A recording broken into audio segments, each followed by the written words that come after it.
P.O.D. is my favorite band. This poster came out in 2008 as a promotional piece for the album When Angels and Serpents Dance. Now, 2008 was not only the release of this album, but also a comic book. Okay, boys and girls, today we will be reading P.O.D. The Nexus.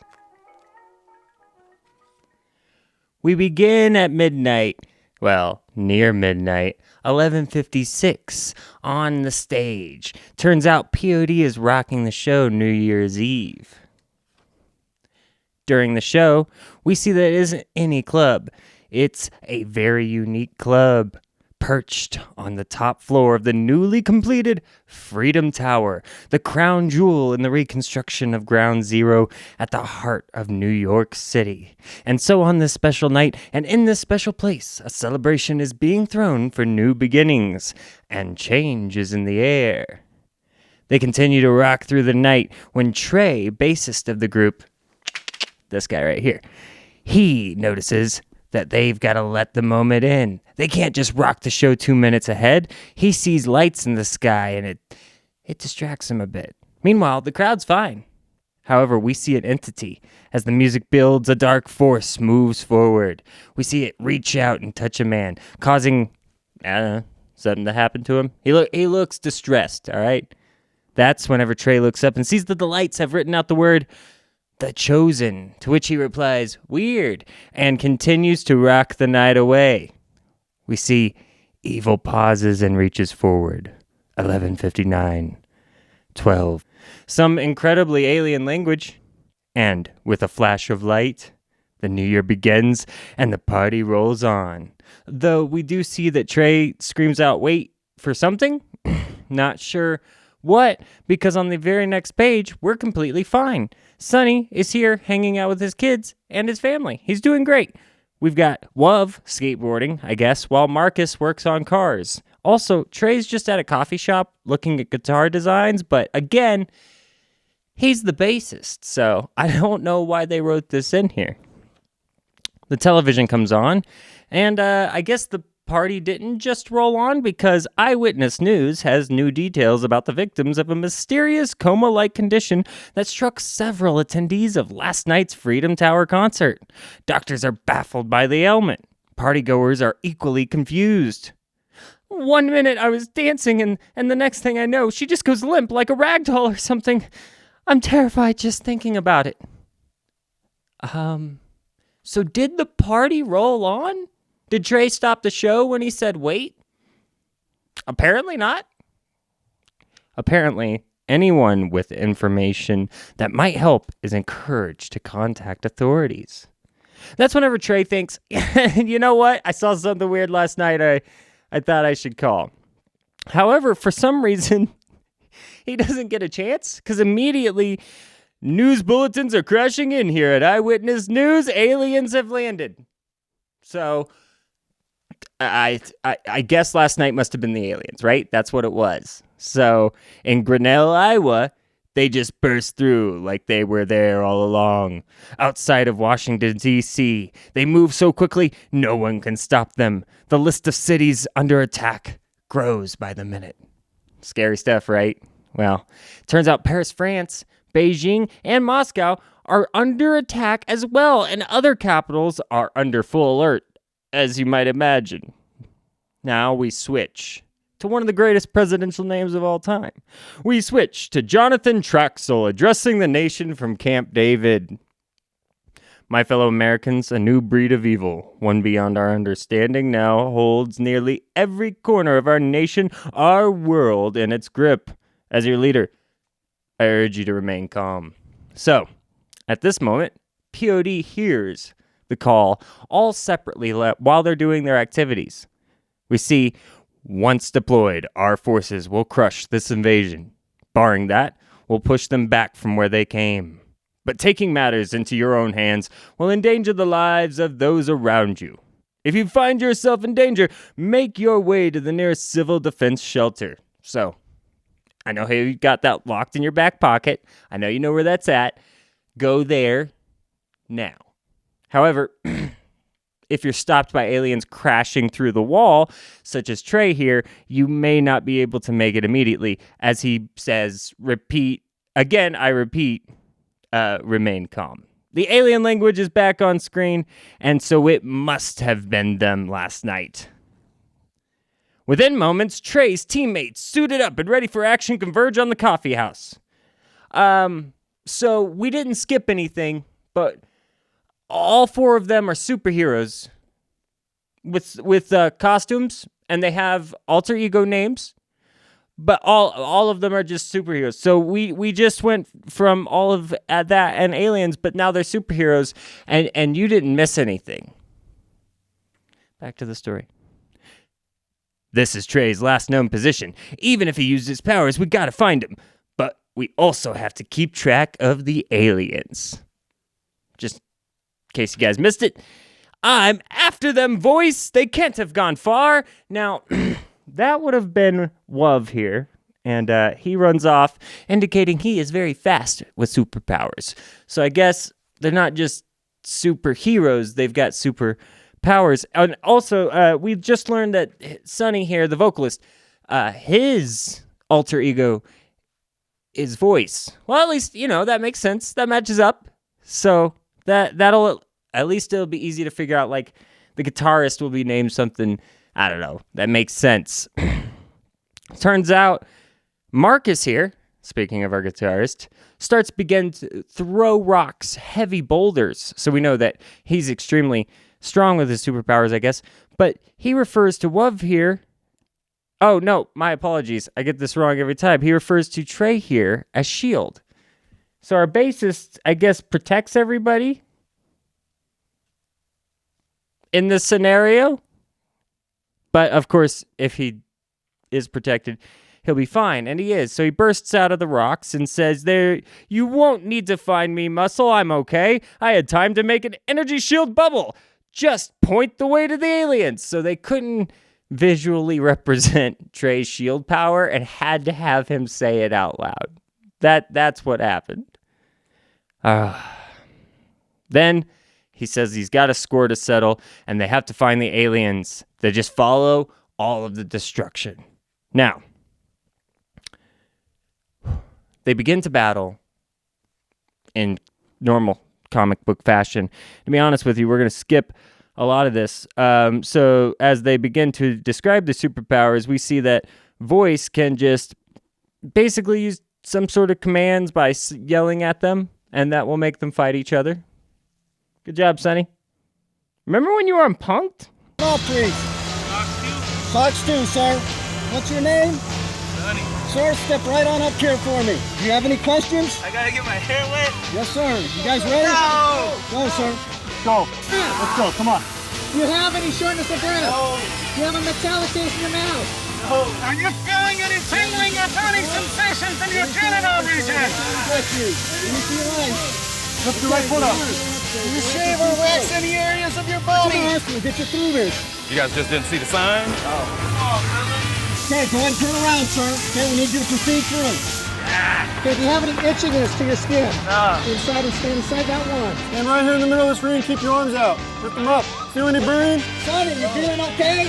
Yeah. No shortness of breath? Are you sure there is no itching in your genital region? You seem to be touching them a lot. Right here, sir. Okay, why am I itching? Right here, sir. What is that? Gentlemen, do you have any questions about what happened? Good, my hair's all wet.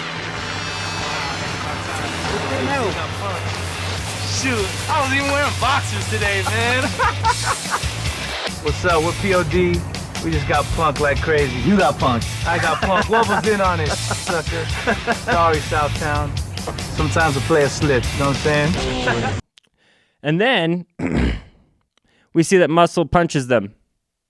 Muscle, again, is Marcus. He's the guitarist, but I mean, he's strong, so he punches them.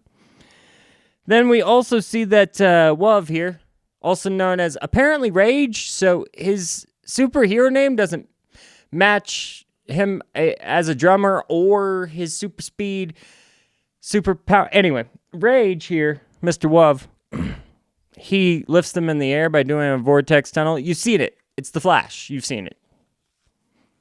All right. And then whenever Trey deflects, it just seems like he's able to, block their attacks.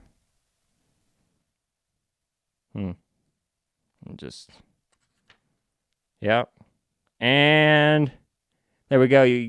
They get their asses kicked. That's whenever Trey gets slammed into a wall. Final blow there. Notices that some graffiti on the wall says, "The Chosen." Now, this is morphing letters on the wall, so it's either a major concussion or it's related to last night. I don't think you're going to be satisfied with the answers on this.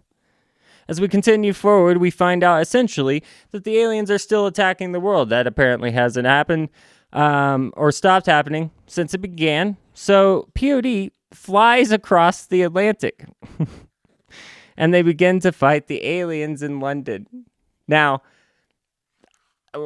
they got their asses kicked in New York and now they've flown to London. They fight aliens. Then it looks like they go to Paris, right? Okay, so they're still fighting the aliens here. All right. They're in Russia now. It says here, in Russia, the story is the same. Priceless treasures destroyed, ruined buildings in flames, an army shredded like so much paper. Power is ebbing. The heroes must take their stand.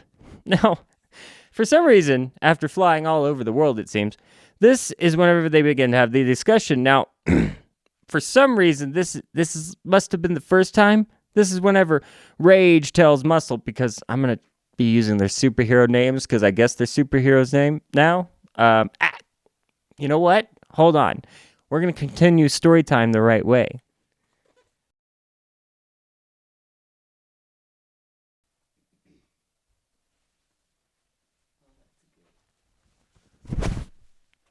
Okay. Superheroes.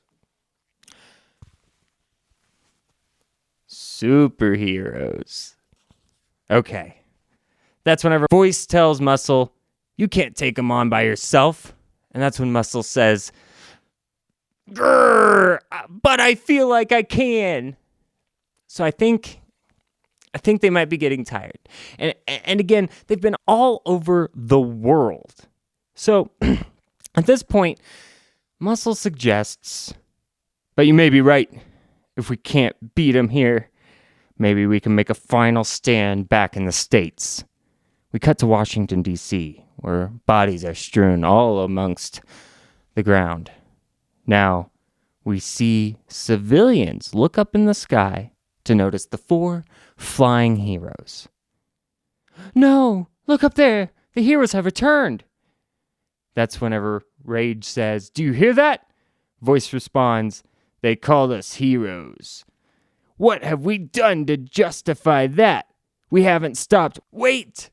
We'll see once we find the Chosen. We'll see then." That's right. They know that they're looking for the Chosen. And if you think you're missing something, no, you're not. We don't know what the Chosen is, and neither do they. Anyway, they see the Washington Monument, and that's whenever Voice says, "Maybe you'll see then, Muscle, but take a look at that." That's whenever Rage responds, "No, that can't be. It's President Traxel," which I agree. Traxel needs to live. But he doesn't. He gets killed immediately by the aliens, like right then. And they all watch in disbelief. And at the top of the building, we see who we presume to be the person, the entity, the alien from the concert. The one causing so much mayhem for the news, but not on the night of, I think. "Oh, but it can. You so-called heroes. Yes, it can. And I, for one, want to know what you're going to do about it. So far, all you've been good at is piling up frequent flyer miles." So this is the spooky guy, the shadowy guy, I think. I mean, it doesn't look like him because he doesn't have a hood anymore and he doesn't have these creepy hands. It doesn't look like. He has bad one-liners. That's when Muscle gets what I would say is rageful. So, the wrong name. And begins to come up on this guy when he says, someone with a little something in common with you, in response to wondering who this guy is. So he seems shifty. Rage says, hey, what's happening down there? Let's stop it. The aliens that killed the president? Let's try to stop it. It's too late. It's way too late. You guys have been chit-chatting and flying literally all over the entire world. Honestly, the fact that it took this long for the president to get killed is incredible. It makes no sense. They got him all the way to the Washington Monument. They've been doing so much destruction, they're taking down absolute monuments of the world. And then they brought the president to the monument so P.O.D. could watch him die. What is... I've read this book. Okay. In response to Rage being so uptight about the president being killed and saying they should get back to fighting the aliens, he says, don't get your knickers in a twist. So I guess I've been reading this wrong. Let's go back. Let's give him a British accent. No, we're not going to do that. We're actually just going to go ahead and skip a bit because, yes, they go and they start to try to fight. But right before they do, an alien ship crashes down because at this point, yes, entities, but also aliens. But I don't think the entity is an alien. They don't look the same at all. All right, let's see. And that's when a major alien, a big-looking badass, comes through, for some reason sending all of our band members into anime face. They do more alien language commands, and we then see the entity must be the leader, as he says, "Ha ha ha, kneel, you buffoons. Haven't you ever been in the presence of royalty? Ha ha ha ha." This is a real book. This is a physical copy of a book with the actual band members in it. Whew. Okay, alien ship. The evil man says, you think you've had it rough? Wait till she organizes that ramble into an army. We see more alien language as the obvious queen commands the alien forces. Our vampire-looking man says, ha ha, ha ha. That's his line. And the band runs up saying, wait, I thought you said you wanted to beat them too. That's when our evil, terrible man says, no, I only said we have things in common, like finding the chosen. Trey gets very upset, very indignant. I guess this guy wasn't visibly evil enough for him to understand that he's a bad guy. These guys might be way too trusting. Anyway, he says, we haven't been able to find the chosen. What do you know? Not much, but apparently more than you. The chosen has been on my radar for a long time. But just when I think I'm getting close, poof, like sand through my fingers. Trey gets upset now. Tell us what you know. Easy, my friend. The Chosen is a nexus for limitless power. It has been on Earth for countless generations, sometimes actively working for good, sometimes lying low. Its origins are shrouded in mystery, and nobody knows its identity. But what I do know is that only the pure of heart can work in concert with the Chosen. Maybe that's why I've had so little luck. I do try to be good, but it's oh so difficult. This is a book. All right. The band contemplates. Trey says, we'll never find out anything talking to this loser. Why don't we split up to search? Muscle agrees. Yeah, we'll cover a lot more ground. And that's whenever Rage says, then meet back here with our friends. They split off. Search high and low, my puppets. This is almost too easy. This guy is Max Villain. It's really too bad this isn't animated. We noticed that we are going to have our split 4 persons panels being influenced by our evil man. So you guys ready for some infighting? It's time for the superheroes to battle. Sometime later, high above the plains, our evil figure, and you may be thinking, like, just give him a name. He doesn't have one yet. Nobody knows. He says, "You look like you could use a hug, Shield." Shield responds, "This isn't working out the way I wanted it to." "Yeah, I noticed. If you had the power of the Chosen, you could magnify your own powers. Make the world completely safe for yourself, for your family, for everyone. That is your dream, isn't it?" And then it looks like, I guess, he's just got siblings. I really can't tell from the drawings. But we see the girl from the concert, the one that was just kind of like another person there. Apparently she's important. Did you know that? Did you know that? I know that now. Our evil man just continues with, "If you split with those other bozos and help me find the Chosen, well, we'd be like a real team, eh? Equal partners." Then we cut to Rage, later still over the Mystic Rockies. "Nice katanas you've got there, Rage. Benihana's got nothing on you, do they?"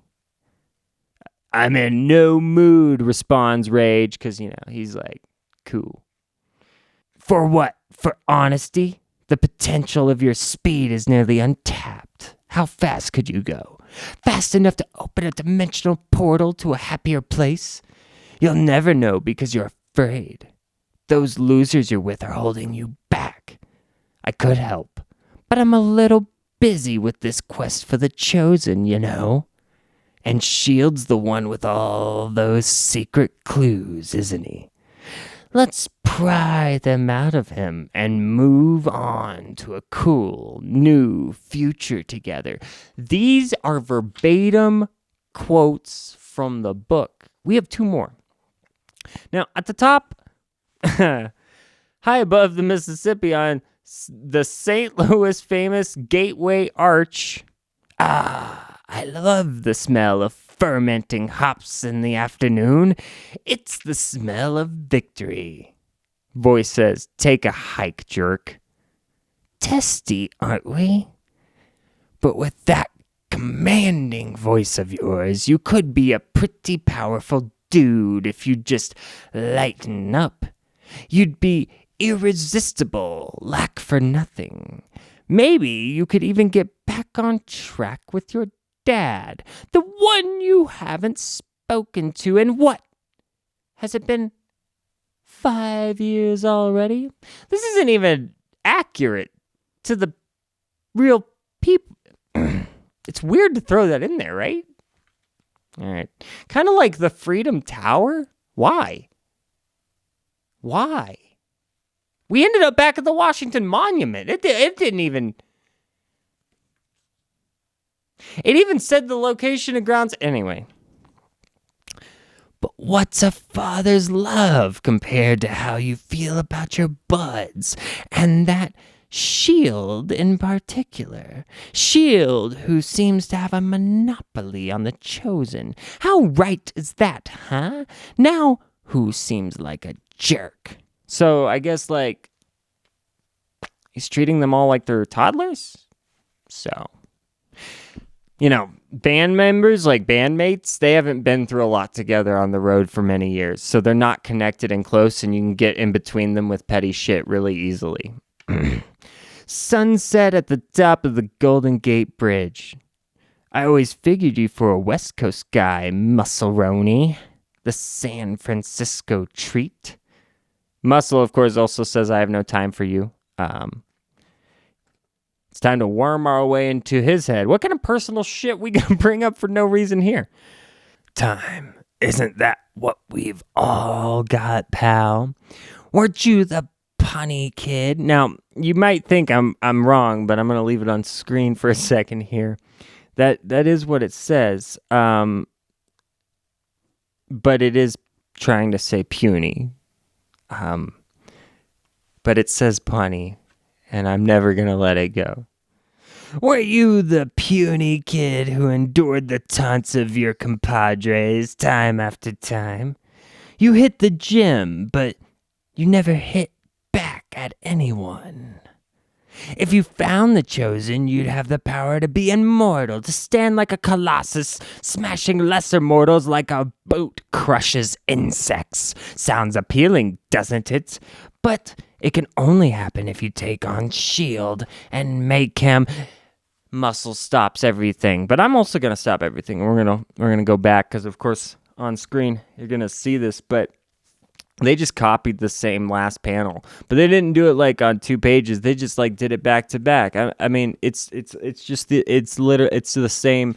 Well, it's layout matters. Muscle stops him, saying, "Enough! I'm not listening to any more of you," because he's superhero. But the guy just vanishes because I don't think he's an alien. He knows what the aliens are, I guess.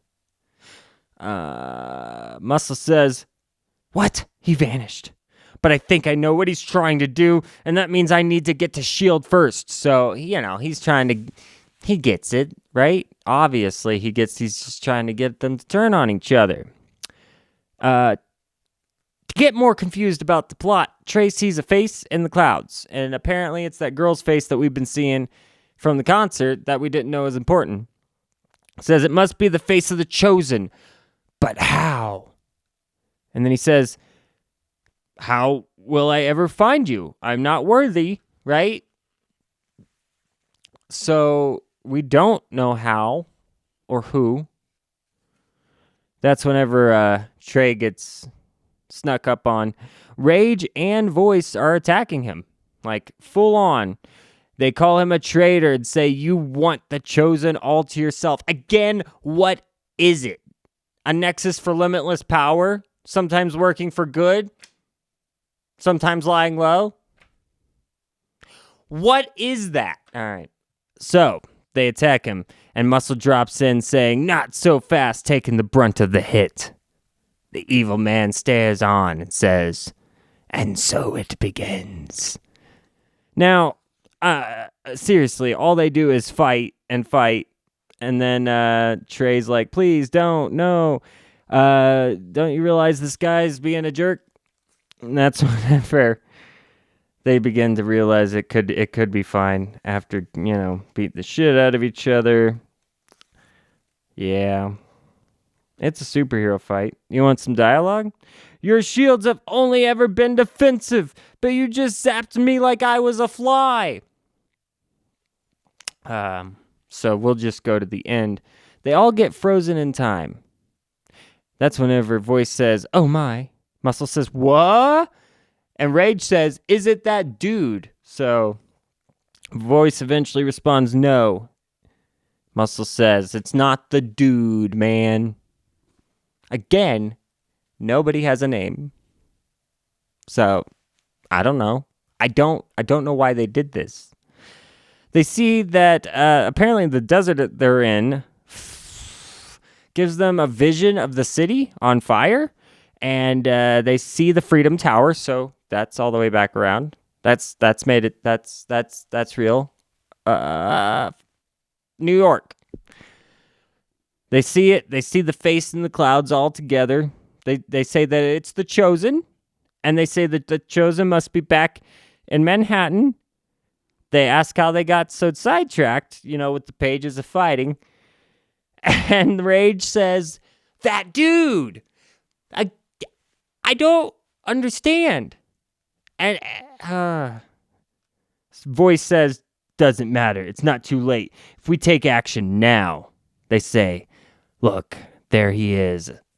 So they've noticed the evil guy's there. I guess it's not even, it's just, I don't know why the face is coming into the sky as where they need to go. It doesn't explain. All right. They say that he must be in Manhattan too, and he must know that the Chosen is there. So they're going to head back. There's aliens all over the streets. They make their way, and they say, at maximum power, we can be back in the city within a couple of hours. I don't know where the fuck they are, but didn't they fly to Russia? Didn't they fly all over the world? Why is it going to take a couple hours? Anyway, they do make it, and they notice that somebody's already there. It turns out our evil figure has decided to literally just dress up in a cop costume and ask New Yorkers on the street to help find this girl. Quote, asking questions, gently probing. Come on, she's about 5 feet tall, dark hair. That could be anyone. Yes, because of course it could. To which he responds, idiots. Because he's obviously alien of some sort, or at least evil. However, in New York City, he does run into her and ends up chasing her down the street. Now, whenever he does this, he says, run if you want, you won't get away. She's fast. These clothes aren't helping. It's time to end this charade.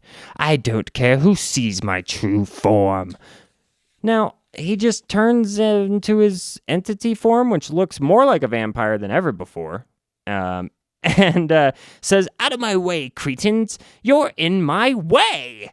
I've got a hot date. So he's gone full-on vampire, and weird vampire, too. He chases after the girl, and God, aliens begin fighting and grabbing people in the face. And something of a bit of a grotesque panel here, which is somewhat surprising. And this is enough of a distraction for her to gain some distance. The aliens are going to attack him. He sees that they're laying hands on him and displays a level of power that we haven't seen to this point, as he just uses nothing to blow their heads off. He has that power. We know that now. This girl is going to hide in Freedom Tower. Now, I really hope we don't lose this one. We just got it back. It's been like 7 years at this point. When this book was released, we hadn't had it long. All right. He crashes through the building, so, I mean, I feel like it's going to go on security lockdown pretty fast. She gets into an elevator, and he uses his powers, because, again, he's apparently got a lot of them, to just force grab it and shoot through to the top of the building, apparently, holding her hostage, because I don't know what she is or what she does yet. And he still has limitless power. He rips the door off and doesn't see her in there. He realizes that she's in another elevator. And no, she was just taking the stairs. So he was wrong about that, but he made a big show of it. She was taking the stairs, though, and still went to the very top where he was. So everybody's wrong here. But hey, I understand how a girl likes to get in her aerobics. And then he uses his force to grab her. P.O.D. shows up just in the nick of time, luckily from hours away, and says, it looks like it started without us, but we'll help finish things up. He's bewildered that this superhero team has managed to get it together and come back to fight him in New York City. And then he exclaims, you're not the only ones who want a piece of me. So again, he's not on the alien side, I guess. He's just separate from this. But there. I assume everybody wants the Nexus. Except P.O.D. doesn't know who it is. They know who it is. They just have to defend the world, and they've been doing a shit job. They didn't save any place yet. P.O.D. hasn't saved any country yet. The aliens are going to now move on to Freedom Tower, so it's going to be slower, but it looks like it might come down. Now, they want to take out this clown first, then take care of the aliens. You won't want to wait. Once those aliens get a leg up, they're unstoppable. Now, the girl's being taken hostage by this guy, and P.O.D. now does have to fight the aliens because they made it up there too quick. He begins to try to fight the aliens himself as they've become all the way through the floor. They've made it all the way through Freedom Tower already. They're coming through the bottom of the roof. They're taking everything out.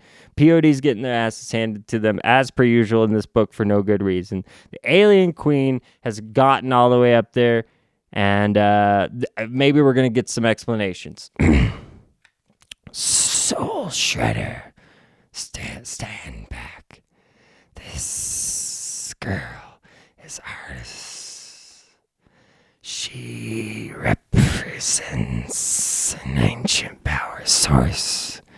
She will open up a portal from our galaxy to this world, a nexus for conquest. Join us, Soul Shredder. I guess she has the power to open up a portal to bring them all in to, they're already there, but a portal to bring them all in to rule the world. But what we really learned is that this entity's name is Soul Shredder. And there's just no good aliases in this book. I preferred the dude. But it technically doesn't matter. They say the queen says, "We will give you these 4 creatures to serve you once they're conquered," referring to P.O.D. So the band, she's saying, we'll make them slaves. But luckily, this entity guy's like, nah, man, I'm gonna fight you. I don't want any of that. So they definitely aren't on the same side. They're just not even. I don't know why. I don't know what Soul Shredder is or where the aliens are from or why.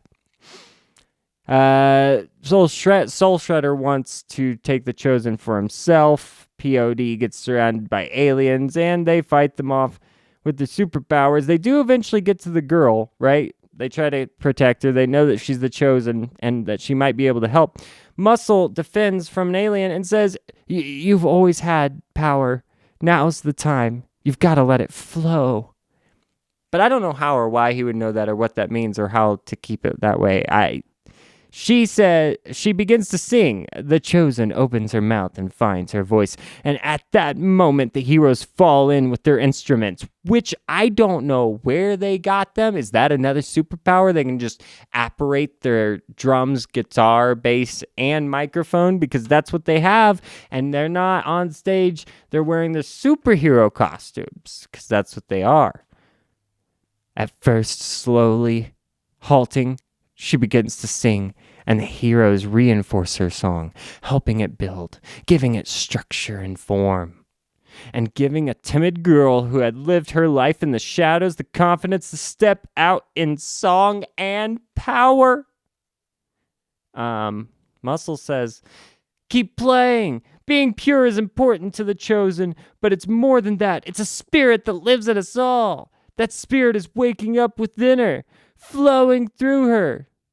Voice says, "It's working, Muscle, but it's not enough." Into the microphone, which has got to be abrupt. She's singing.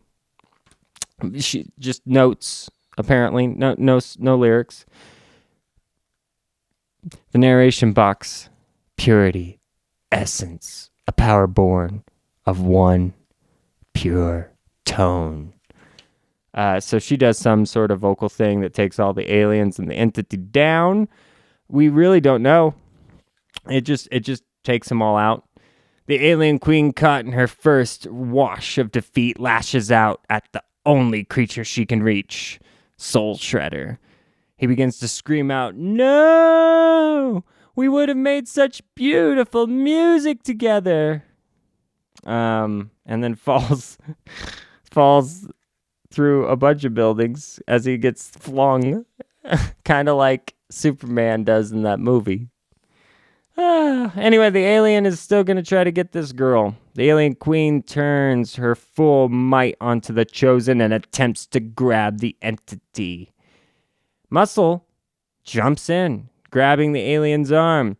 Now's the time to take her down, which they should have been doing this a long time ago. And in less than an instant, Eternity reaches out.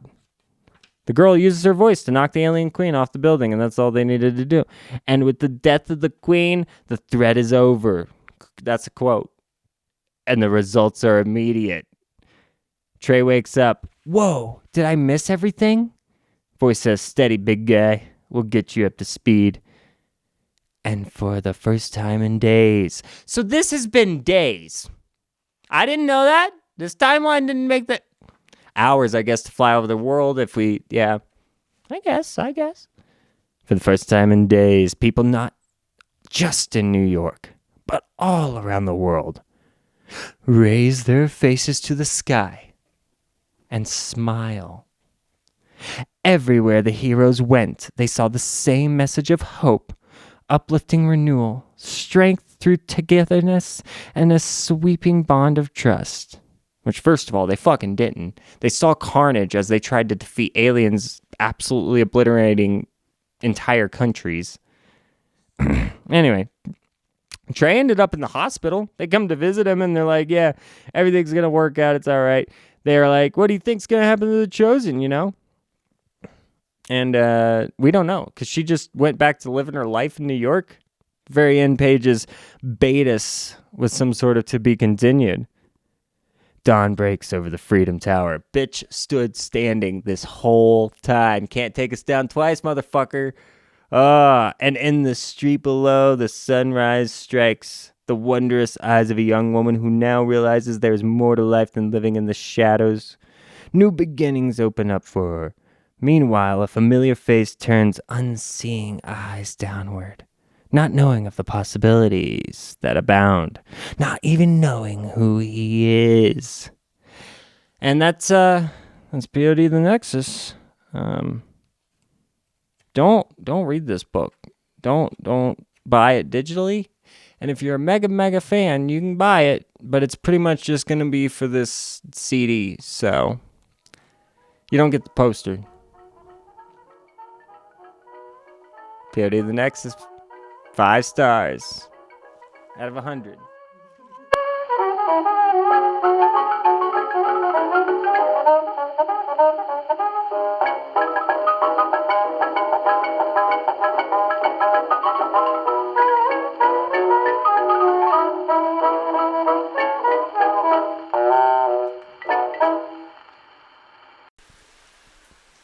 And I feel so bad. I wanna kiss a guy, and I think that I'll try.